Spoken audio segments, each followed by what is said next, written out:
बीड जिल्ह्यातील मस्साजोगचे सरपंच संतोष देशमुख असो किंवा परभणीमधील सूर्यवंशी यांचा मृत्यू झाल्यानंतर 1 महिना उलटून गेला तरीही त्यांना अजून न्याय मिळाला नाही असे समाज बांधवांचे मागणं आहे।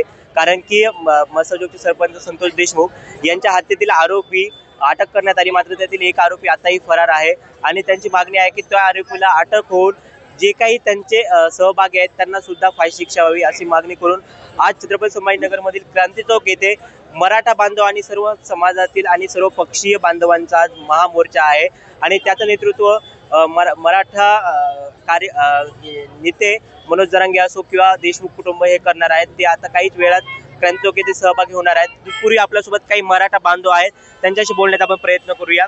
नेमक्या मागण्या काय आहेत आणि कशासाठी तुम्ही आता पुन्हा एकदा मोर्चे काढत आहात? कारण की त्यातील काही आरोपी तर आता अटक करण्यात सुद्धा आलेली आहेत। आरोपींना अटक केली, पण जोपर्यंत राजकीय हस्तक्षेप बाजूला निघत नाही तोपर्यंत आम्हाला न्याय मिळत नाही अशी आमची भावना झालेली आहे। आणि खरंच आम्हाला न्यायासाठी आम्ही या ठिकाणी आलेलो आहे। सर्व समाज एकत्र येऊन आम्ही मोर्चा काढलेला आहे।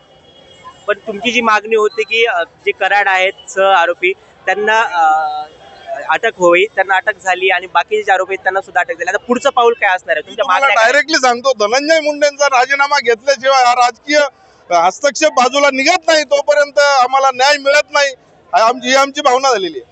म्हणजे जे आतापर्यंत शासनातर्फे किंवा सरकारतर्फे जी चौकशी करण्यात आली त्याला तुम्ही सहमत नाहीत का? म्हणजे त्याला कुठेतरी कमीपणा वाटतोय का? नाही, आतापर्यंत आम्ही सहमत नाहीये। कारण काय, न्यायासाठी जर कधी एक अशी क्रूर हत्या होतीये, एक नाही 2-2 अशा क्रूर हत्या झाल्यात, त्या हत्या एवढ्या भयानक झाल्यात आणि त्या हत्येला न्याय मिळण्यासाठी जर आम्हाला रस्त्यावरती यावं लागत असेल आणि ते आरोपी 1 महिना फरार राहतात, पोलिसांना सापडत नाही, याचं कारण काय? याचं कारण एकच, राजकीय षडयंत्राच्या पाठीमागे आहे धनंजय मुंडे असतील किंवा आमचा असाच आरोप आहे आज का अजित दादा सुद्धा त्यांच्या पाठीमागे आहे की काय असं वाटायला लागले। अरे तुम्ही बीडचे पालकमंत्री झालात, ठीक आहे, धनंजय मुंडेला नाही केलं तुम्ही, लोकांचा रोष म्हणून त्यांना नाही केलं, स्वतःकडे घेतलं, म्हणजे याचा अर्थ काय? त्यांचा राजीनामा घेतलाय म्हणजेच तुम्ही धनंजय मुंडेला पाठीमागे घालताय। अजित दादा, हा बहुजन समाज येणाऱ्या काळात तुम्हाला माफ करणार नाही। जोपर्यंत आम्हाला न्याय मिळत नाही तोपर्यंत आम्ही थांबणार नाही। काय भावना आहेत? अजूनही न्याय मिळू शकला नाही किंवा तुमचं मत आहे की अजूनही त्या जे काही आरोप आहेत त्यांना फाशी शिक्षा झाली नाही, काय भावना आहे तुमच्या एक? आमची तर सरेआम इच्छा आहे की जे आरोपी आहेत त्यांना फाशी शिक्षा झालीच पाहिजे।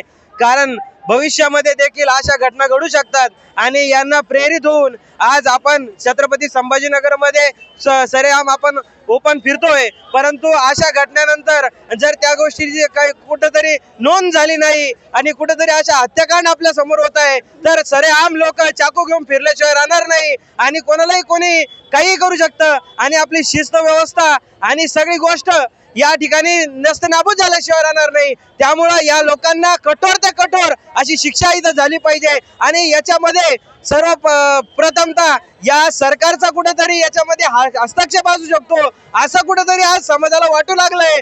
आपल्या समाजामध्ये लोक असतील त्यांना असं वाटू लागलंय की या ठिकाणी राजकीय हस्तक्षेप असू शकतो, कारण की त्याच्यामध्ये लोक हे जर आरोपी खुलेआम आपल्या समाजामध्ये फिरताय, कुठं महिनाभर त्यांचा तपास लागत नाहीये, आपली एवढी पोलीस यंत्रणा आहे, एवढी व्यवस्था आहे, परंतु कुठेतरी न्याय मिळण्यासाठी जर त्याला कालावधी लागतोय आणि कुठेतरी स्वतःहून आरोपी समोर येतोय, याचं कारण कुठेतरी मोठं आहे आणि याच्या मागे कोणाचा तरी मोठा हात आहे। अजित पवार असतील किंवा धनंजय मुंडे असतील यांचा यामध्ये सर्वात मोठा हात असा आहे असं समाजाला आज चित्रीकरण दिसतंय।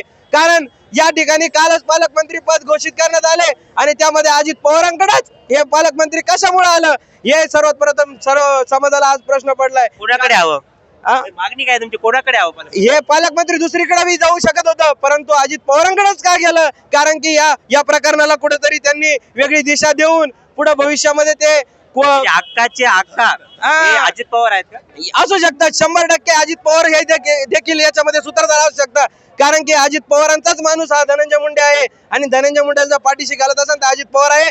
सर्वप्रथम तर मी तर सांगतो की धनंजय मुंडेचा राजीनामा तुम्ही पहिले घेऊन टाका आणि ते जर घेतलं नाही तर भविष्यामध्ये जातीय तेढ निर्माण करण्याचं काम धनंजय मुंडे असतील, अजित पवार असतील, मराठा क्रांती मोर्चामध्ये देखील इतके मोर्चे निघाले पण कोणतीही भूमिका आपल्या अजित पवार। दुसरीकडे लक्ष्मण हाके म्हणतायत की या हत्येनंतर त्याच्या पाठीमागे कुठेतरी काही लोकांकडून मुद्दामून जातीभेद केला जातोय, तो मुद्दा बाजूला राहतोय ज्यांचा खून झाला त्यांच्या आरोपींना शिक्षा व्हायला हवी, पण कुठेतरी समाजाला सोबत घेऊन काही लोक जातीभेद करताय, हे कितपत योग्य आहे? नाही, जातीभेद करण्याचा विषय नाही ना. शेवटी आज आमचा माणूस गेलेला आहे, आज आमचा माणूस मेला, तिथे मराठा समाजाचा एक माणूस मेलेला आहे, याचा पण विचार केला पाहिजे ना.